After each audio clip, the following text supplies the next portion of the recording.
ऐसे सतगुरां दे दर्शन जाके करिए। बड़े ओदे दर ते गए ने, बड़ियां नूं मुक्ति मिली है।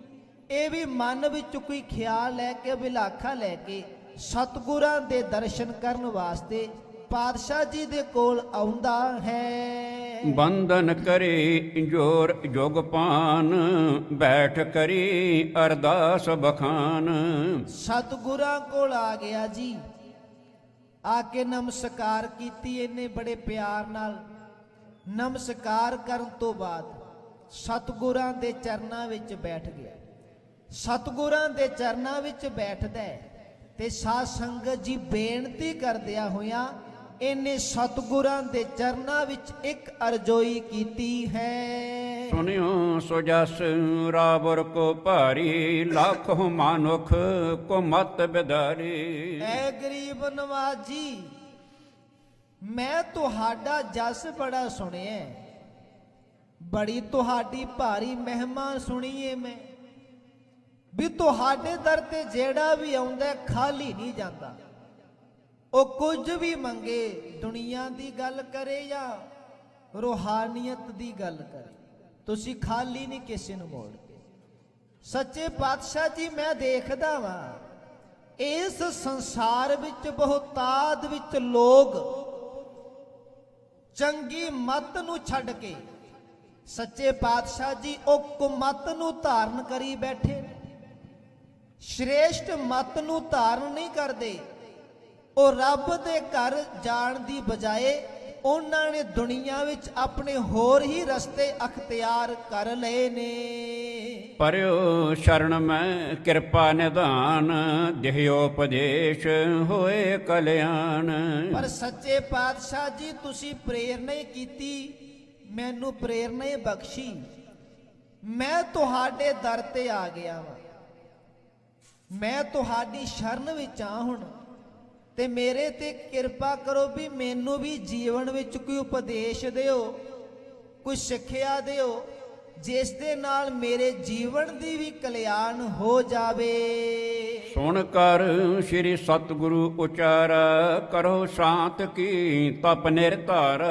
ਹੁਣ ਸੱਚੇ ਪਾਤਸ਼ਾਹ ਜੀ ਨੂੰ ਜਾਣਦੇ ਨੇ, ਸਮਝਦੇ ਨੇ।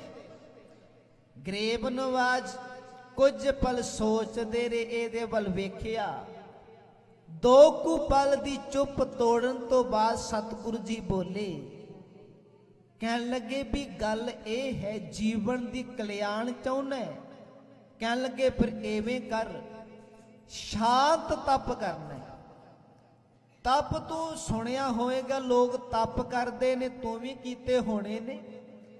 ਪਰ ਜੇ ਤੂੰ ਜੀਵਨ ਦੀ ਕਲਿਆਣ ਚਾਹੁੰਦਾ ਨਾ, ਕਹਿਣ ਲੱਗੇ ਸ਼ਾਂਤ ਕੀ ਸ਼ਾਂਤ ਤਪ ਕਰਨਾ, ਤੇ ਉਸ ਸ਼ਾਂਤ ਤਪ ਨੂੰ ਆਪਣੇ ਜੀਵਨ ਦਾ ਹਿੱਸਾ ਬਣਾਉਣਾ ਹੈ। ਰਾਮ ਨਾਮ ਨਿਤ ਨਾਮ ਉਚਰਿਆ ਹੈ, ਇੰਦਰੇ ਰੋਕ ਨਾਮ ਮਨ ਧਰਿਆ ਹੈ। ਇੱਕ ਤਪ ਹੁੰਦਾ ਉਹ ਜਿਹੜੇ ਤਪੀਸ਼ਵਰ ਸਾਧੂ ਲੋਕ ਚਾਰੇ ਪਾਸੇ ਅਗਨ ਬਾਲ ਕੇ ਵਿੱਚ ਬੈਠ ਕੇ ਤਪ ਕਰਦੇ, ਆਪਣੇ ਸਰੀਰ ਨੂੰ ਤਪਾਉਂਦੇ ਨੇ, ਆਪਣੇ ਸਰੀਰ ਨੂੰ ਕਸ਼ਟ ਦਿੰਦੇ ਨੇ। ਕੋਈ ਉਲਟਾ ਲਟਕ ਕੇ ਤਪ ਕਰਦਾ, ਕੋਈ ਪਾਣੀ ਵਿੱਚ ਇੱਕ ਪੈਰ ਤੇ ਖੜਾ ਹੋ ਕੇ ਤਪ ਕਰਦਾ। ਵੱਖ-ਵੱਖ ਤਰ੍ਹਾਂ ਨਾਲ ਤਪ ਕੀਤੇ ਜਾਂਦੇ ਸਨ, ਰਿਸ਼ੀ ਮੁਨੀ ਕਰਦੇ।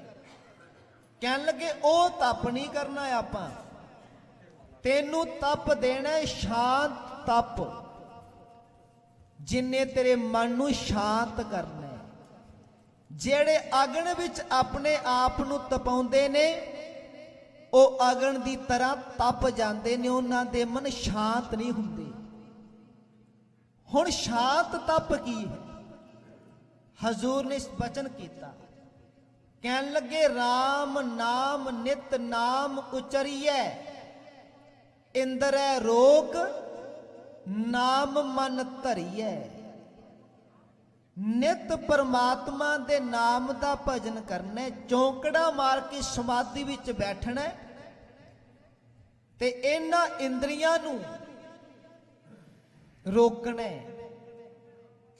ਜਿਹੜਾ ਮਨ ਬਾਹਰ ਦੌੜਦਾ ਇਹਨੂੰ ਟਿਕਾ ਕੇ ਉਸ ਪਰਮਾਤਮਾ ਦੇ ਨਾਮ ਨਾਲ ਜੋੜਨੇ, ਸਮਾਧੀ ਵਿੱਚ ਬੈਠਣਾ ਤੇ ਉਸ ਪਰਮਾਤਮਾ ਦੇ ਨਾਮ ਦੀ ਆਰਾਧਨਾ ਕਰਨੀ ਹੈ। ਬਹੁਰ ਤਪੇ ਬੂਝਨ ਗੁਰ ਕੀਨੇ, ਕੇਤਕ ਕਹਤੇ ਸੋ ਮਤ ਪਰ ਬੀਨੇ। ਜਦੋਂ ਸੱਚੇ ਪਾਤਸ਼ਾਹ ਨੇ ਆਖਿਆ ਨਾ ਵੀ ਨਾਮ ਜਪ ਸਿਮਰਨ ਕਰਨਾ, ਚੌਂਕੜਾ ਮਾਰ ਕੇ ਸਮਾਧੀ ਵਿੱਚ ਲੀਨ ਹੋ ਕੇ, ਤਾਂ ਤੇਰੇ ਜੀਵਨ ਦੀ ਕਲਿਆਣ ਹੋਏਗੀ, ਮੁਕਤੀ ਮਿਲੇਗੀ। ਇਹਨੇ ਬਚਨ ਕੀਤਾ ਪਾਤਸ਼ਾਹ। ਕੁਝ ਸਿਆਣੇ ਲੋਕਾਂ ਕੋਲੋਂ ਮੈਂ ਸੁਣਿਆ, ਜਿਹੜੇ ਵਿਦਵਾਨ ਨੇ ਜਾਂ ਕੁਝ ਜਿਨ੍ਹਾਂ ਨੇ ਗ੍ਰੰਥ ਪੜ੍ਹੇ ਨੇ, ਉਹਨਾਂ ਕੋਲੋਂ ਮੈਂ ਕੁਝ ਸੁਣਿਆ, ਮੇਰੇ ਮਨ ਵਿੱਚ ਉਹ ਵੀ ਖਿਆਲ ਆ ਰਿਹਾ। ਤੁਸੀਂ ਮਨ ਦੀਆਂ ਸਾਰੀਆਂ ਦੁਬਿਧਾਵਾਂ ਮਿਟਾਉਣ ਵਾਲੇ ਜੋ ਕੁਝ ਸੁਣਿਆ ਹੈ ਨਾ, ਉਹ ਵੀ ਸੱਚੇ ਪਾਤਸ਼ਾਹ ਮੈਂ ਤੁਹਾਨੂੰ ਦੱਸਦਾ ਹਾਂ। ਬਿਨਾ ਗਿਆਨ ਤੇ ਗਤ ਕਬ ਨਾਹੀ, ਵੇਦ ਪ੍ਰਮਾਣ ਦੇਤ ਇਸ ਮਾਹੀ। ਸੱਚੇ ਪਾਤਸ਼ਾਹ ਜੀ ਵੇਦ ਤੇ ਪੁਰਾਣ ਉਹ ਪ੍ਰਮਾਣ ਦਿੰਦੇ ਨੇ, ਗੱਲ ਆਖਦੇ ਨੇ ਵੀ ਗਿਆਨ ਤੋਂ ਬਿਨਾ ਮੁਕਤੀ ਨਹੀਂ ਹੁੰਦੀ। ਤੁਸੀਂ ਕਹਿ ਰਹੇ ਹੋ ਨਾਮ ਜਪ ਸਿਮਰਨ ਕਰ ਮੁਕਤੀ ਹੋਏਗੀ। ਉਹ ਗ੍ਰੰਥ ਆਖਦੇ ਨੇ ਵੀ ਗਿਆਨ ਤੋਂ ਬਿਨਾ ਮੁਕਤੀ ਪ੍ਰਾਪਤ ਨਹੀਂ ਹੋਣੀ। ਜੇ ਗਿਆਨ ਨਹੀਂ ਫਿਰ ਮੁਕਤੀ ਕਿਵੇਂ ਹੋਵੇਗੀ? ਐ ਸੱਚੇ ਪਾਤਸ਼ਾਹ ਜੀ ਮੈਨੂੰ ਇਹ ਗੱਲ ਸਮਝ ਨਹੀਂ ਆ ਰਹੀ। ਸੁਣ ਗੁਣ ਭਰਿਓ ਭਨਿਓ ਲਖ ਹੋਏ ਸਰੀਤ, ਜੇ ਗਤ ਕੇ ਅਬਿਲਾਖੀ ਚੀਤ। ਗਰੀਬ ਨਵਾਜ਼ ਸੱਚੇ ਪਾਤਸ਼ਾਹ ਕਹਿਣ ਲੱਗੇ ਚੱਲ ਤੇਰੀ ਵੀ ਮੰਨ ਲੈਨੇ ਵੀ ਵਾਕਈ ਗਿਆਨ ਬਿਨਾ ਵੀ ਮੁਕਤੀ ਨਹੀਂ ਹੁੰਦੀ। ਸੱਚੇ ਪਾਤਸ਼ਾਹ ਨੇ ਬਚਨ ਕੀਤਾ, ਕਹਿਣ ਲੱਗੇ ਸੱਚ ਜਾਣੀ, ਜੇ ਤੇਰਾ ਚਿੱਤ ਕਰਦਾ, ਤੇਰੇ ਮਨ ਵਿੱਚ ਅਭਿਲਾਖਾ ਹੈ ਵੀ ਮੈਂ ਮੁਕਤੀ ਪ੍ਰਾਪਤ ਕਰਨੀ, ਮੈਂ ਇਸ ਸੰਸਾਰ ਵਿੱਚ ਮੁਕਤ ਹੋਣਾ ਚਾਹੁੰਦਾ ਹਾਂ। ਹਜ਼ੂਰ ਕਹਿਣ ਲੱਗੇ ਪਰ ਸੁਣ, ਹੁਣ ਜਿਵੇਂ ਤੈਨੂੰ ਅਸੀਂ ਸਮਝਾਵਾਂਗੇ। ਵਾਹਿਗੁਰੂ ਜਪ ਨਿਸ ਦਿਨ ਜਾਪਤ, ਚਾਰੋਂ ਦੁਆਰ ਹੋਏ ਤਬ ਪ੍ਰਾਪਤ। ਹਜ਼ੂਰ ਕਹਿਣ ਲੱਗੇ ਜਿਹੜਾ ਮਨੁੱਖ ਸਿਮਰਨ ਕਰਦਾ ਨਾ, ਵਾਹਿਗੁਰੂ ਦਾ ਜਾਪ ਕਰਦਾ, ਮਾਲਕ ਦੀ ਬੰਦਗੀ ਕਰਦਾ, ਹਜ਼ੂਰ ਕਹਿਣ ਲੱਗੇ ਚਾਰ ਦਵਾਰ ਨੇ ਜਿਨ੍ਹਾਂ ਕਰਕੇ ਰੱਬ ਤੱਕ ਪਹੁੰਚਿਆ ਜਾ ਸਕਦਾ ਹੈ। ਮਨੁੱਖ ਵੱਖ-ਵੱਖ ਜੁਗਤ ਵਰਤਦੇ ਨੇ, ਕੋਈ ਕੀ ਵਰਤਦਾ, ਕੋਈ ਕੀ ਵਰਤਦਾ, ਪਰ ਤੈਨੂੰ ਇਹ ਚਾਰੇ ਪ੍ਰਾਪਤ ਹੋ ਜਾਣਗੇ ਜਦੋਂ ਤੂੰ ਕੇਵਲ ਇੱਕ ਸਿਮਰਨ ਨਾਲ ਜੁੜਨਾ ਕਰੇਗਾ, ਇੱਕ ਪਰਮਾਤਮਾ ਦੇ ਨਾਮ ਦੀ ਆਰਾਧਨਾ ਕਰੇਗਾ, ਤੈਨੂੰ ਇਹ ਚਾਰੇ ਪ੍ਰਾਪਤ ਹੋਣਗੇ। ਜਿਨ ਦਰ ਅੰਦਰ ਹੋਏ ਪ੍ਰਵੇਸ਼ਾਏ, ਮਿਲਹਿ ਜਾਏ ਕਰ ਪਦ ਕੋ ਪਾਏ। ਸੱਚੇ ਪਾਤਸ਼ਾਹ ਜੀ ਕਹਿਣ ਲੱਗੇ ਜਿਵੇਂ ਕਿਸੇ ਮੰਜ਼ਿਲ ਤੇ ਪਹੁੰਚਣਾ ਹੋਵੇ, ਕਿਸੇ ਘਰ ਵਿੱਚ ਜਾਣਾ ਹੋਵੇ, ਅੰਦਰ ਪ੍ਰਵੇਸ਼ ਕਰਨਾ ਹੋਵੇ, ਉਹਦੇ ਚਾਰ ਦਰਵਾਜ਼ੇ ਹੁੰਦੇ ਨੇ। ਘਰ ਵਿੱਚ ਵਿਚਕਾਰ ਉਹ ਪਦਾਰਥ ਪਿਆ ਜਿਹਨੂੰ ਪ੍ਰਾਪਤ ਕਰਨਾ ਹੈ। ਹੁਣ ਚਾਰ ਦਰਵਾਜ਼ੇ ਉਹ ਵਿਚਕਾਰ ਪਿਆ। ਹੁਣ ਜਿਸ ਦਰਵਾਜ਼ੇ ਤੋਂ ਕੋਈ ਬੰਦਾ ਅੰਦਰ ਪ੍ਰਵੇਸ਼ ਕਰ ਜਾਏਗਾ, ਜਾ ਕੇ ਪ੍ਰਾਪਤ ਕਰ ਲੇਗਾ। ਦਰਵਾਜ਼ੇ ਸੇਮ ਨੇ, ਜਿਹੜਾ ਕਿਸੇ ਦਰਵਾਜ਼ੇ ਚੋਂ ਆ ਜਾਂਦਾ, ਕੋਈ ਹੋਰ ਦਰਵਾਜ਼ੇ ਚੋਂ ਆ ਜਾਂਦਾ, ਪਦਾਰਥ ਤੇ ਪ੍ਰਾਪਤ ਕਰਦੇ ਨੇ ਨਾ। ਉਹ ਪ੍ਰਾਪਤੀ ਤੇ ਉਹਨੂੰ ਪਦਾਰਥ ਦੀ ਹੋਏਗੀ ਨਾ। ਇਸ ਕਰਕੇ ਜਿਨਨੇ ਮੁਕਤੀ ਦਾ ਪਦਾਰਥ ਪ੍ਰਾਪਤ ਕਰਨਾ ਹੈ, ਕਹਿਣ ਲੱਗੇ ਚਾਰ ਦਰ ਮੰਨੇ ਜਾਂਦੇ ਨੇ। ਜਿਮ ਹਰ ਮੰਦਰ ਕੇ ਦਰ ਚਾਰ, ਜਿਸ ਦਰ ਬੜਹਿ ਸੋ ਤਿਸਹਿ ਉਧਾਰ। ਹਜ਼ੂਰ ਕਹਿਣ ਲੱਗੇ ਭਾਈ ਵੇਖ, ਜਿਵੇਂ ਹਰਮੰਦਰ ਦੇ ਚਾਰ ਦਵਾਰ ਨੇ, ਕੋਈ ਕਿਸੇ ਦਵਾਰ ਤੋਂ ਆਏ, ਉੱਥੇ ਦੀਦਾਰ ਹੁੰਦੇ ਨੇ ਪਰਮਾਤਮਾ ਦੇ, ਹਰੀ ਦੇ ਦੀਦਾਰ ਹੁੰਦੇ। ਕਿਸੇ ਦਰਬਾਰ ਤੋਂ ਪ੍ਰਵੇਸ਼ ਕੀਤਾ ਜਾਏ, ਕਹਿਣ ਲੱਗੇ ਉਹਦਾ ਜੀਵਨ ਖਿੜ ਜਾਂਦਾ ਹੈ। ਹੁਣ ਇਸ ਗੱਲ ਨੂੰ ਤੂੰ ਚੰਗੀ ਤਰ੍ਹਾਂ ਆਪਣੇ ਚਿੱਤ ਵਿੱਚ ਵਸਾਉਣਾ ਹੈ। ਜੋਗ ਵੈਰਾਗ ਭਗਤੀ ਅਰ ਗਿਆਨ ਸਿਮਰੇ ਨਾਮ ਆਏ ਸੋ ਚਾਹੋ ਪਾਨ। ਹਜ਼ੂਰ ਕਹਿਣ ਲੱਗੇ ਚਾਰ ਦਵਾਰ ਕਿਹੜੇ ਨੇ? ਸੱਚੇ ਪਾਤਸ਼ਾਹ ਕਹਿਣ ਲੱਗੇ ਜੋਗ, ਬੈਰਾਗ, ਭਗਤੀ ਤੇ ਗਿਆਨ। ਕੋਈ ਜੋਗ ਨਾਲ ਪ੍ਰਾਪਤ ਕਰਦਾ ਖੁਦਾ ਨੂੰ, ਕੋਈ ਬੈਰਾਗ ਨਾਲ ਬੈਰਾਗੀ ਹੋ ਕੇ, ਕੋਈ ਭਗਤੀ ਕਰਕੇ, ਕੋਈ ਗਿਆਨ ਦੇ ਨਾਲ। ਸੱਚੇ ਪਾਤਸ਼ਾਹ ਕਹਿਣ ਲੱਗੇ ਇਹ ਚਾਰ ਦਵਾਰ ਉਸ ਮਾਲਕ ਨੂੰ ਪ੍ਰਾਪਤ ਕਰਨ ਲਈ ਮੰਨੇ ਗਏ ਨੇ। ਬ੍ਰਿਤ ਇਕਾਗਰ ਕਰ ਅਬਿਰਾਮ ਪ੍ਰੇਮ ਸਾਹਿਤ ਸਿਮਰੇ ਸਤਨਾਮ। ਹੁਣ ਸੱਚੇ ਪਾਤਸ਼ਾਹ ਨੇ ਇਹਨਾਂ ਚਾਰਾਂ ਦੀ ਗੱਲ ਕਰਨੀ ਹੈ। ਹਜ਼ੂਰ ਕਹਿਣ ਲੱਗੇ ਸਭ ਤੋਂ ਪਹਿਲਾਂ ਕੋਈ ਜੀਵ, ਕੋਈ ਮਨੁੱਖ, ਉਹ ਆਪਣੀ ਬਿਰਤੀ ਨੂੰ, ਮਨੋਬ੍ਰਿਤੀ ਨੂੰ ਇਕਾਗਰ ਚਿੱਤ ਕਰਕੇ ਜਦੋਂ ਪ੍ਰੇਮ ਦੇ ਨਾਲ ਉਸ ਪਰਮਾਤਮਾ ਦੇ ਨਾਮ ਨੂੰ ਜਪਦਾ ਹੈ, ਤਬ ਫਲ ਜੋਗ ਕਰੇ ਕੋ ਪਾਵੈ ਸਿਮਰਨ ਕਰ ਤਿਸ ਮਨ ਟਿਕ ਜਾਵੈ। ਜਦੋਂ ਇੱਕ ਚਿੱਤ ਹੋ ਕੇ ਨਾਮ ਜਪਦਾ, ਬੰਦਗੀ ਕਰਦਾ ਤੇ ਜਦੋਂ ਉਹਦਾ ਮਨ ਟਿਕ ਜਾਂਦਾ ਹੈ, ਕਹਿਣ ਲੱਗੇ ਸਮਝ ਲਓ ਉਹਨੂੰ ਜੋਗ ਦਾ ਫਲ ਮਿਲ ਗਿਆ ਹੈ। ਜਿਹੜੇ ਰਿਸ਼ੀ ਮੁਨੀ ਜੋਗ ਸਾਧਨਾ ਕਰਦੇ ਸਨ, ਉਹ ਇਹੀ ਵਸੀਲਾ ਸੀ ਵੀ ਜੋਗ ਦੇ ਨਾਲ ਮਨ ਟਿਕੇ।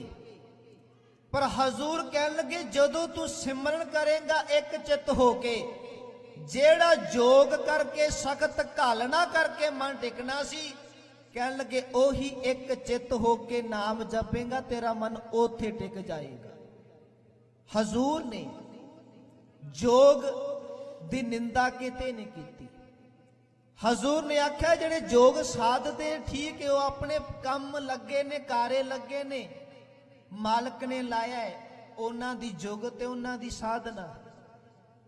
ਪਰ ਸਿੱਖ ਨੂੰ ਮੈਂ ਇੱਕ ਆਸਾਨ ਜਿਹਾ ਤਰੀਕਾ ਦਿੱਤਾ, ਨਾ ਇਹਨੂੰ ਤਪ ਕਰਨ ਦਾ ਹੁਕਮ ਕੀਤਾ, ਨਾ ਜੋਗ ਸਾਧਨ ਦਾ, ਨਾ ਸੰਨਿਆਸੀ ਹੋਣ ਦਾ, ਨਾ ਬੈਰਾਗੀ ਹੋਣ ਦਾ। ਇਹਨੂੰ ਮੈਂ ਕੁਝ ਨਹੀਂ ਆਖਿਆ, ਨਾ ਇਹਨੂੰ ਤਿਆਗੀ ਹੋਣਾ ਕਿਹਾ ਵੀ ਘਰ-ਬਾਰ ਛੱਡ ਦੇ ਆਪਣਾ, ਨਹੀਂ। ਇਹਨੂੰ ਇੱਕ ਸਿੱਧਾ ਜਿਹਾ ਰਸਤਾ ਦਿੱਤਾ ਹੈ ਮੈਂ, ਜਿਹੜਾ ਰਸਤਾ ਪਰਮਾਤਮਾ ਦੇ ਨਾਮ ਨੂੰ ਜਪਣਾ ਹੈ, ਬੰਦਗੀ ਕਰਨਾ ਹੈ। ਇਸੇ ਬੰਦਗੀ ਵਿੱਚ ਸਭ ਕੁਝ ਆ ਜਾਂਦਾ ਹੈ। ਹੁਣ ਸੱਚੇ ਪਾਤਸ਼ਾਹ ਇਹਨੂੰ ਹੀ ਅੱਗੇ ਖੋਲ ਰਹੇ ਨੇ। ਹਜ਼ੂਰ ਕਹਿਣ ਲੱਗੇ ਕੋਈ ਜੋਗ ਕਰਦਾ, ਬੜੀ ਸਾਧਨਾ ਜੋ ਕਰ ਕਰਕੇ ਪ੍ਰਾਪਤ ਕਰਦਾ, ਉਹੀ ਫਲ ਜੋ ਕਈ ਸਾਲਾਂ ਦੇ ਜੋਗ ਬਾਅਦ ਮਿਲਣਾ ਸੀ, ਉਹੀ ਜਿਹੜਾ ਮਨੁੱਖ ਬੰਦਗੀ ਕਰਦਾ, ਸਿਮਰਨ ਕਰਦਾ, ਸੱਚੇ ਪਾਤਸ਼ਾਹ ਉਹ ਆਪਣੇ ਮਨ ਨੂੰ ਜਦੋਂ ਟਿਕਾ ਲੈਂਦਾ, ਆਪਣੀਆਂ ਕਰਮ ਇੰਦਰੀਆਂ, ਗਿਆਨ ਇੰਦਰੀਆਂ ਨੂੰ ਵਸ ਵਿੱਚ ਕਰ ਲੈਂਦਾ, ਸਮਝ ਲਓ ਉਹਨੂੰ ਜੋਗ ਦਾ ਫਲ ਪ੍ਰਾਪਤ ਹੋ ਗਿਆ ਹੈ। ਤਬ ਵਿਸ਼ਯਨ ਤੇ ਲਹੇ ਵੈਰਾਗ ਮੂਲ ਭਗਤੀ ਕੋ ਸਿਮਰਨ ਲਾਗ। ਸੱਚੇ ਪਾਤਸ਼ਾਹ ਕਹਿਣ ਲੱਗੇ ਜਦੋਂ ਮਨ ਟਿਕ ਜਾਂਦਾ ਹੈ ਨਾ, ਫਿਰ ਮਨੁੱਖ ਵਿਸ਼ੇ ਵਿਕਾਰਾਂ ਵਾਲੇ ਪਾਸੋਂ ਬੈਰਾਗੀ ਹੁੰਦਾ ਹੈ। ਬੈਰਾਗ ਭਾਵ ਉਦਾਸ ਹੁੰਦਾ। ਇਹਨੂੰ ਮੈਂ ਦੂਜਾ ਬੈਰਾਗੀ ਨਹੀਂ ਬਣਾਇਆ, ਇਹਨੂੰ ਬੈਰਾਗੀ ਬਣਾਇਆ ਵੀ ਤੇਰਾ ਮਨ ਬੈਰਾਗ ਵਿੱਚ ਆ ਜਾਏ, ਵੀ ਨਾ ਮੈਂ ਕਾਮ, ਕ੍ਰੋਧ, ਲੋਭ, ਮੋਹ, ਹੰਕਾਰ, ਮਾਇਆ ਵਾਲੇ ਪਾਸਿਓਂ ਤੇਰਾ ਮਨ ਉਪਰਾਮ ਹੋ ਜਾਏ, ਬੈਰਾਗੀ ਹੋ ਜਾਏ ਤੇਰਾ ਮਨ। ਜਦੋਂ ਵਿਸ਼ੇ ਵਿਕਾਰਾਂ ਵਾਲੇ ਪਾਸਿਓਂ ਮਨ ਬੈਰਾਗ ਵਿੱਚ ਆਉਂਦਾ ਹੈ, ਸੱਚੇ ਪਾਤਸ਼ਾਹ ਆਖਦੇ ਨੇ ਜਿਹੜੀ ਭਗਤੀ ਹੈ ਨਾ, ਜੋਗ ਤੋਂ ਬਾਅਦ ਬੈਰਾਗ ਸੀ, ਬੈਰਾਗ ਤੋਂ ਬਾਅਦ ਭਗਤੀ। ਹਜ਼ੂਰ ਕਹਿਣ ਲੱਗੇ ਭਗਤੀ ਦਾ ਮੂਲ ਹੀ ਸਿਮਰਨ ਹੈ, ਉਹਦਾ ਜੜ ਹੀ ਜਾਪ ਹੈ। ਇਸ ਕਰਕੇ ਇਸ ਸਿਮਰਨ ਦੀ ਇਹ ਮਹਾਨਤਾ ਹੈ। ਪ੍ਰਭ ਮਹਿ ਪ੍ਰੇਮ ਮਹਾ ਉਪਜਾਇਓ ਨਿਸ ਦਿਨ ਮਨ ਮਹਿ ਏਕ ਬਸਾਇਓ। ਜਦੋਂ ਫਿਰ ਅੰਦਰ ਪ੍ਰੇਮ ਪੈਦਾ ਹੋ ਜਾਂਦਾ, ਪ੍ਰੇਮਾ ਭਗਤੀ, ਫਿਰ ਮਨੁੱਖ ਪ੍ਰੇਮ ਦੇ ਅੰਦਰ ਆ ਕੇ ਇੰਨਾ ਕੁ ਪਿਆਰ ਪੈਦਾ ਹੁੰਦਾ ਨਾਮ ਜਪਣ ਦਾ ਉਹਦੇ ਅੰਦਰ। ਅੰਦਰ ਚਾਹ ਪੈਦਾ ਹੁੰਦਾ ਹੈ, ਮੈਂ ਬੰਦਗੀ ਕਰਨੀ ਹੈ, ਮੈਂ ਸਿਮਰਨ ਕਰਨਾ ਹੈ। ਫਿਰ ਉਹ ਚਾਹ ਇੰਨਾ ਕੁ ਦਿਨ ਬਾ ਦਿਨ ਅੰਦਰ ਉਛਾਲੇ ਮਾਰਦਾ ਹੈ, ਉਹਦੇ ਅੰਦਰ ਪ੍ਰੇਮ ਵੱਧਦਾ ਹੈ। ਤੇ ਸਾਧ ਸੰਗਤ ਜੀ ਫਿਰ ਉਹ ਪ੍ਰੇਮ ਦੇ ਅੰਦਰ ਆ ਕੇ ਦਿਨ ਰਾਤ ਉਸ ਮਾਲਕ ਦੀ ਬੰਦਗੀ ਹੀ ਕਰੀ ਜਾਂਦਾ, ਉਸ ਮਾਲਕ ਦੇ ਸਿਮਰਨ ਦੇ ਨਾਲ ਹੀ ਜੁੜਿਆ ਰਹਿੰਦਾ। ਹਜ਼ੂਰ ਕਹਿਣ ਲੱਗੇ ਭਾਈ ਇਸ ਕਰਕੇ ਇਹ ਸਿਮਰਨ ਜਿਹੜੀ ਤੂੰ ਜੋਗ ਦੀ ਗੱਲ ਕਰਦਾ ਹੈ, ਹਜ਼ੂਰ ਕਹਿਣ ਲੱਗੇ ਸਭ ਤੋਂ ਸ੍ਰੇਸ਼ਟ ਇਹ ਪਰਮਾਤਮਾ ਦਾ ਸਿਮਰਨ ਹੀ ਹੈ। ਕਿਰਪਾ ਕਰਹਿ ਜਿਸ ਮਹਿਲੇ ਬਲਾਈ ਹਿਰਦੇ ਪੁਨਹਿ ਦੇ ਗਿਆਨ ਉਪਾਈ। ਤੇ ਤੂੰ ਆਖਦਾ ਸੀ ਵੀ ਗਿਆਨ ਤੋਂ ਬਿਨਾ ਮੁਕਤੀ ਨਹੀਂ ਹੁੰਦੀ। ਹਜ਼ੂਰ ਕਹਿਣ ਲੱਗੇ ਸਭ ਤੋਂ ਪਹਿਲਾਂ ਜਦੋਂ ਇੱਕ ਚਿੱਤ ਹੋ ਕੇ ਸਿਮਰਨ ਕਰਦਾ ਹੈ, ਫਿਰ ਮਨ ਟਿਕਦਾ ਹੈ, ਫਿਰ ਉਹਦੇ ਅੰਦਰ ਵਿਰਾਗ ਪੈਦਾ ਹੁੰਦਾ ਹੈ, ਫਿਰ ਉਹ ਭਗਤੀ ਕਰਦਾ ਹੈ। ਤੇ ਹਜ਼ੂਰ ਕਹਿਣ ਲੱਗੇ ਜਦੋਂ ਭਗਤੀ ਕਰਦਾ ਹੈ, ਸਿਮਰਨ ਕਰਦਾ ਹੈ ਨਾ, ਤੇ ਜਦੋਂ ਫਿਰ ਮਾਲਕ ਕਿਰਪਾ ਕਰ ਦਿੰਦਾ ਹੈ ਤੇ ਉਹਦੇ ਹਿਰਦੇ ਅੰਦਰ ਗਿਆਨ ਦਾ ਸੋਮਾ ਫੁੱਟ ਪੈਂਦਾ। ਉਦੋਂ ਫਿਰ ਗਿਆਨ ਦਾ ਸੋਮਾ ਫੁੱਟਦਾ ਉਸ ਮਨੁੱਖ ਦੇ ਅੰਦਰ। ਤੇ ਜਦੋਂ ਗਿਆਨ ਦਾ ਸੋਮਾ ਅੰਦਰੋਂ ਫੁੱਟਦਾ ਹੈ, ਹਜ਼ੂਰ ਕਹਿਣ ਲੱਗੇ ਫਿਰ ਇਹ ਗਿਆਨ ਦਾ ਪ੍ਰਕਾਸ਼ ਉਹਦੇ ਜੀਵਨ ਦੇ ਅੰਦਰ ਹੋ ਜਾਂਦਾ ਹੈ। ਏਕ ਆਤਮ ਪੂਰਨ ਜਨ ਹੈ ਨਿਜ ਸਰੂਪ ਲੱਖ ਬੰਧਨ ਹਨ ਹੈ।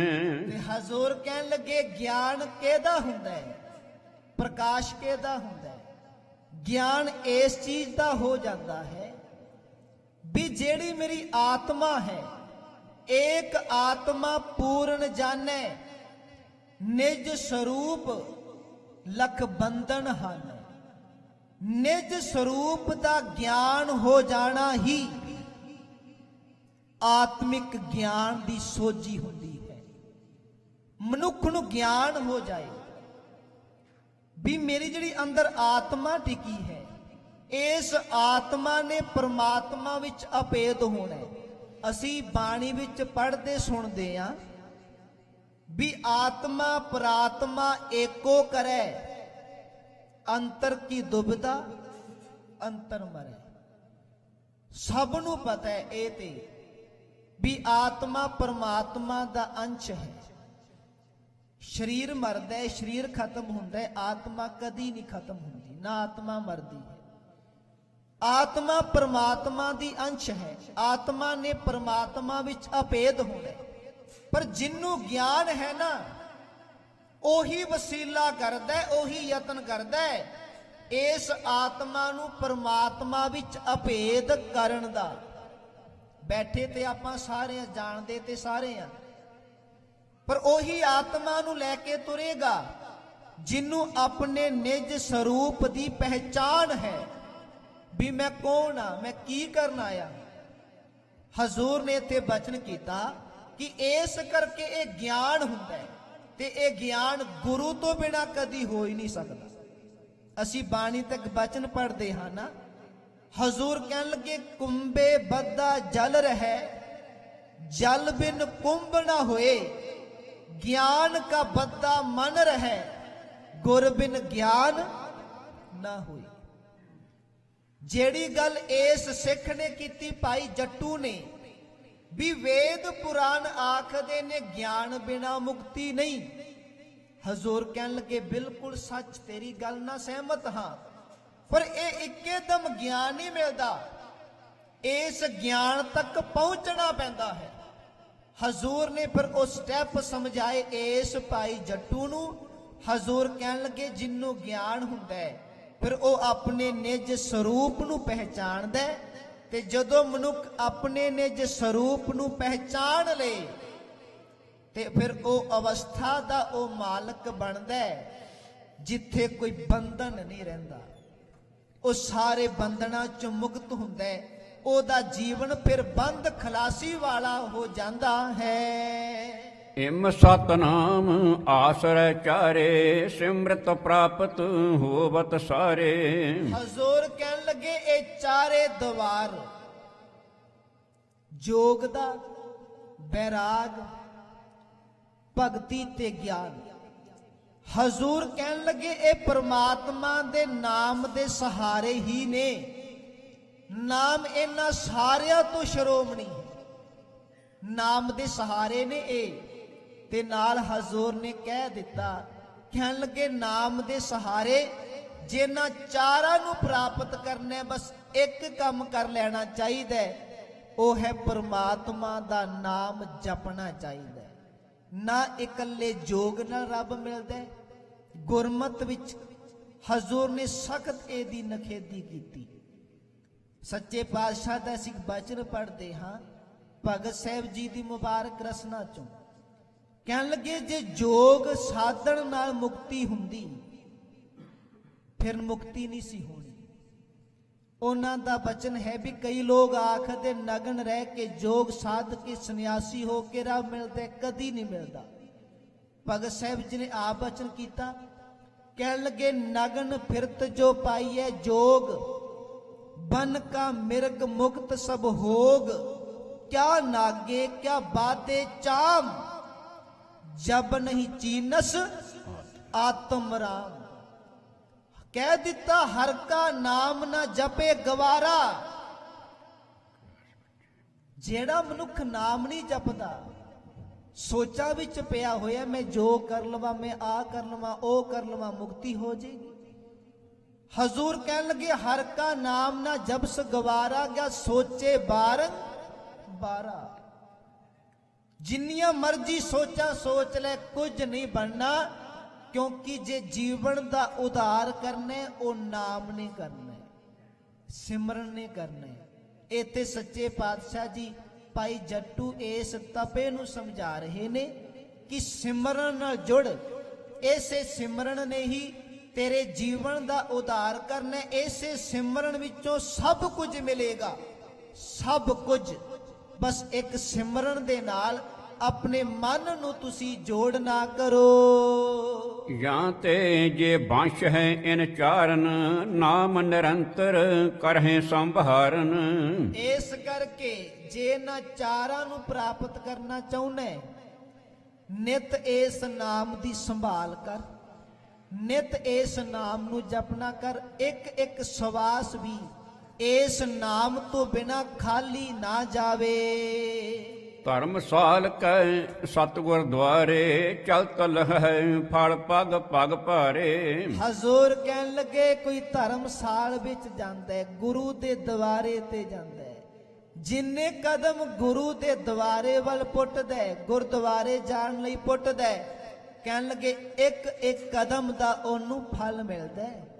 ਜਦੋਂ ਨਾਮ ਜਪਣ ਲਈ, ਸਿਮਰਨ ਕਰਨ ਲਈ ਗੁਰੂ ਦੇ ਦੁਆਰੇ ਤੇ ਪਹੁੰਚਦਾ ਹੈ, ਜਿੰਨੇ ਕਦਮ ਤੁਰ ਕੇ ਜਾਂਦਾ ਹੈ, ਮੇਰਾ ਮਾਲਕ ਉਹਨੂੰ ਓਨਾ ਹੀ ਜ਼ਿਆਦਾ ਫਲ ਦਿੰਦਾ ਹੈ। ਸ਼ਬਦ ਸੁਨਹਿ ਤਜ ਹੰਕਾਰ, ਮਨ ਨੀਵਾ ਪ੍ਰਭ ਉਪਾਸਨਾ ਪ੍ਰਾਪਤ ਥੀਵ।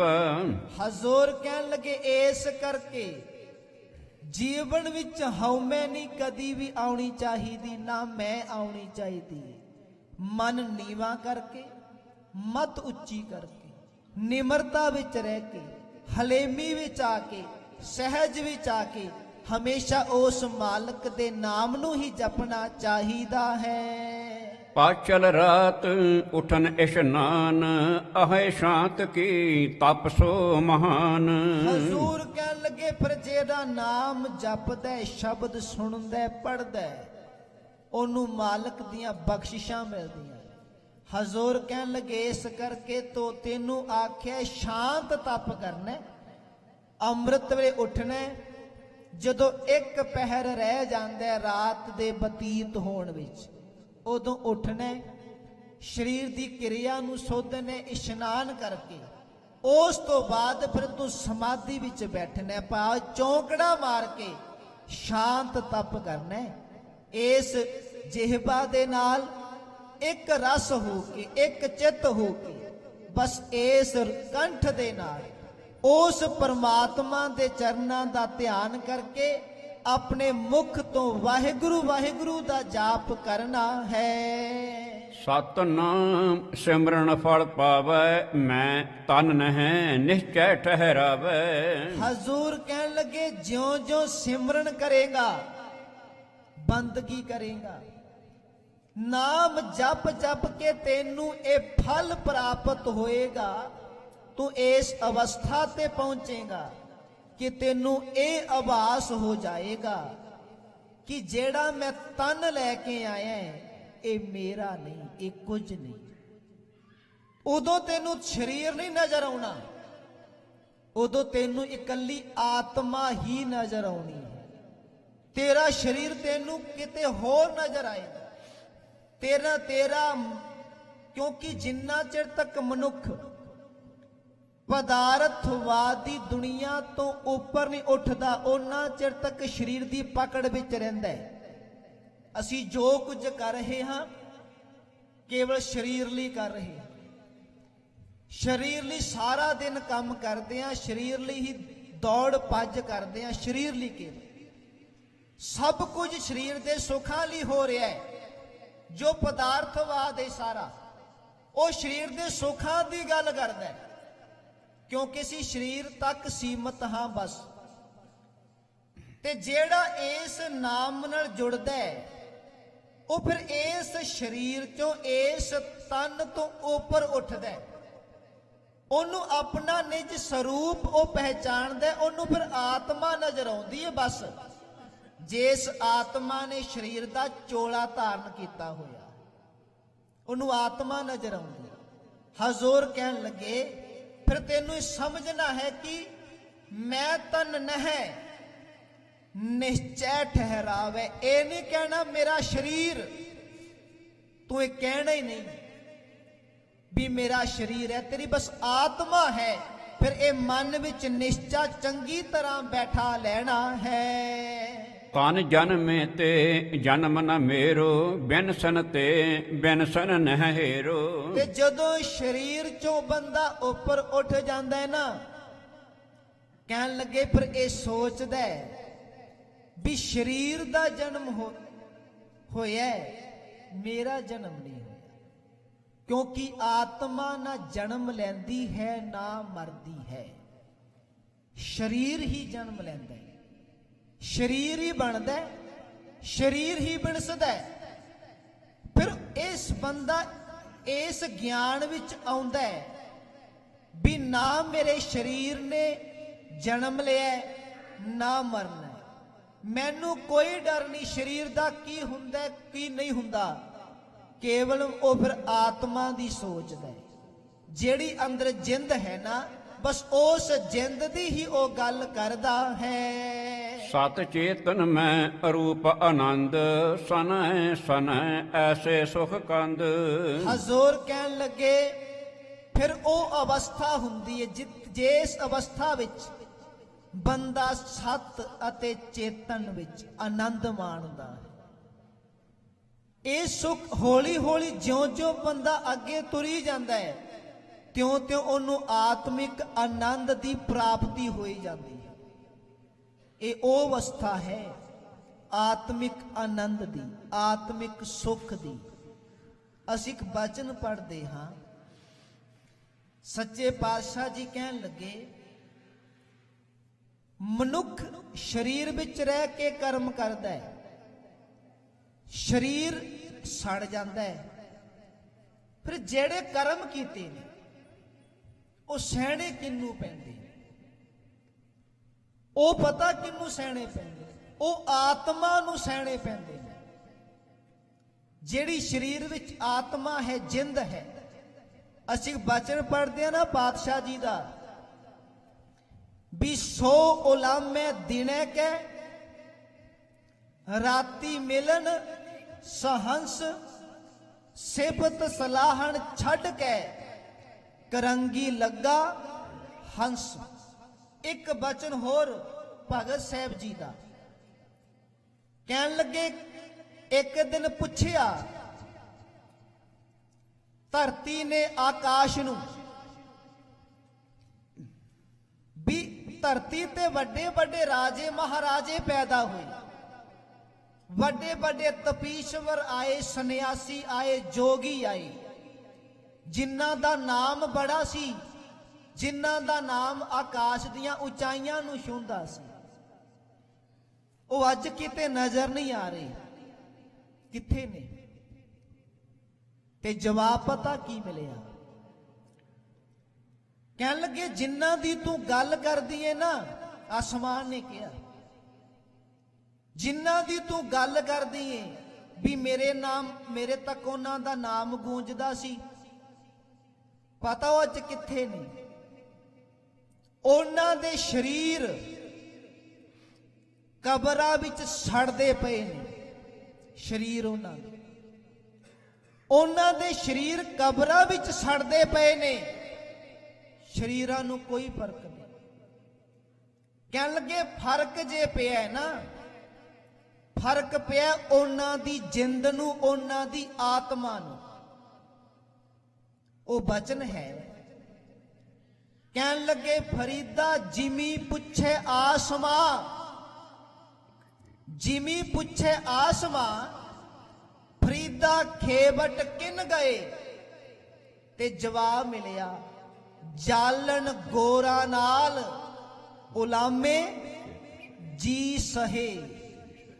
ਇਹ ਜਿੰਦ ਆਤਮਾ। ਅਸੀਂ ਸਰੀਰ ਵਿੱਚ ਰਹਿ ਕੇ ਬੜੇ ਕਰਮ ਕਰਦੇ ਹਾਂ ਮਾੜੇ। ਸਰੀਰ ਨੇ ਸ਼ਮਸ਼ਾਨ ਭੂਮੀ ਵਿੱਚ ਰਾਖ ਦੀ ਢੇਰੀ ਬਣ ਜਾਣਾ ਹੈ। ਪਰ ਜਿਹੜੀ ਅੰਦਰ ਆਤਮਾ ਹੈ, ਜਿਹਨੂੰ ਹਜ਼ੂਰ ਨੇ ਆਖਿਆ ਵੀ ਨੇ ਜੀ ਸਰੂਪ ਨੂੰ ਪਹਿਚਾਨ ਆਪਣੇ, ਜਿਨ੍ਹਾਂ ਨੇ ਇਸ ਆਤਮਾ ਨੂੰ ਪਹਿਚਾਨਿਆ ਹੈ, ਜਿਨ੍ਹਾਂ ਨੂੰ ਪਰਖ ਹੋਈ, ਜਿਨ੍ਹਾਂ ਨੂੰ ਮਾਲਕ ਨੇ ਸੋਝੀ ਬਖਸ਼ ਦਿੱਤੀ, ਉਹ ਸਰੀਰ ਨੂੰ ਨਹੀਂ ਵੇਖਦੇ, ਸਰੀਰ ਦੇ ਸੁੱਖਾਂ ਨੂੰ ਨਹੀਂ ਵੇਖਦੇ, ਉਹ ਆਤਮਾ ਨੂੰ ਵੇਖਦੇ ਨੇ ਵੀ ਆਤਮਾ ਨੂੰ ਸੁੱਖ ਕਿਵੇਂ ਮਿਲਣਾ ਹੈ, ਆਤਮਾ ਦਾ ਕਿਵੇਂ ਭਲਾ ਹੋਣਾ ਹੈ। ਉਹ ਇਹਦੀ ਗੱਲ ਕਰਦੇ। ਹਜ਼ੂਰ ਨੇ ਬਚਨ ਕੀਤਾ, ਕਹਿਣ ਲੱਗੇ ਜਾਲਣ ਗੋਰਾ ਨਾਲ। ਗੋਰਾ ਦਾ ਅਰਥ ਹੁੰਦਾ ਹੈ ਕਬਰ। ਉਹਨਾਂ ਦੇ ਸਰੀਰ ਕਬਰਾਂ ਵਿੱਚ ਸੜ ਜਾਂਦੇ ਨੇ, ਪਰ ਉਲਾਮੇ ਜੀ ਸਹੇ। ਉਹਨਾਂ ਦੀ ਜਿੰਦ ਨੂੰ ਉਲਾਮੇ ਸਹਿਣੇ ਪੈਂਦੇ ਨੇ। ਹਜ਼ੂਰ ਇੱਥੇ ਕਹਿ ਰਹੇ ਨੇ ਭਾਈ ਜੱਟੂ, ਇਸ ਕਰਕੇ ਇਸ ਜ਼ਿੰਦਗੀ ਵਿੱਚ ਜੇ ਕੁਝ ਲਾਹਾ ਖੱਟਣਾ ਚਾਹੁੰਦਾ ਹੈ, ਕਹਿਣ ਲੱਗੇ ਬਸ ਜਦੋਂ ਆਤਮਿਕ ਸਰੂਪ ਨੂੰ ਪਹਿਚਾਨ ਲਏਗਾ, ਕਹਿਣ ਲੱਗੇ ਫਿਰ ਉਹ ਅਵਸਥਾ ਹੈ ਜਿੱਥੇ ਆਨੰਦ ਹੀ ਆਨੰਦ ਬਣੇਗਾ, ਖੇੜਾ ਹੀ ਖੇੜਾ ਬਣੇਗਾ। ਉੱਥੇ ਮਨੁੱਖ ਸਰੀਰ ਤੋਂ ਬੜੀ ਉੱਪਰ ਉੱਠ ਜਾਂਦਾ ਹੈ। ਜਿਹੜੇ ਭਗਤ ਹੋਏ ਨੇ, ਗੁਰਸਿੱਖ ਹੋਏ ਨੇ, ਉਹਨਾਂ ਨੇ ਕਦੀ ਸਰੀਰ ਦੀ ਪਰਵਾਹ ਨਹੀਂ ਕੀਤੀ। ਸਰੀਰ ਨੂੰ ਦੁੱਖ ਮਿਲੇ, ਬੜਾ ਕੁਝ ਹੋਇਆ, ਪਰ ਉਹਨਾਂ ਦੀ ਅੰਦਰੋਂ ਆਤਮਾ ਅਡੋਲ ਸੀ। ਅੰਦਰ ਆਤਮਾ ਅੰਦਰ ਇੰਨੀ ਕੁ ਉਸ ਮਾਲਕ ਵਿੱਚ ਉਹ ਅਭੇਦ ਸੀ ਕਿ ਉਹਨੂੰ ਜਪ ਜਪ ਕੇ ਨਿਰਭਉ ਹੋ ਗਏ। ਉਹਨਾਂ ਨੇ ਫਿਰ ਆਤਮਿਕ ਆਨੰਦ ਦੇ ਹੁਲਾਰੇ ਮਾਣੇ, ਆਤਮਿਕ ਆਨੰਦ ਦੀਆਂ ਉਚਾਈਆਂ ਨੂੰ ਛੋਇਆ। ਕੇਵਲ ਸਭ ਕੁਝ ਹੁੰਦਾ ਹੈ ਸਿਮਰਨ ਦੇ ਨਾਲ, ਬੰਦਗੀ ਦੇ ਨਾਲ।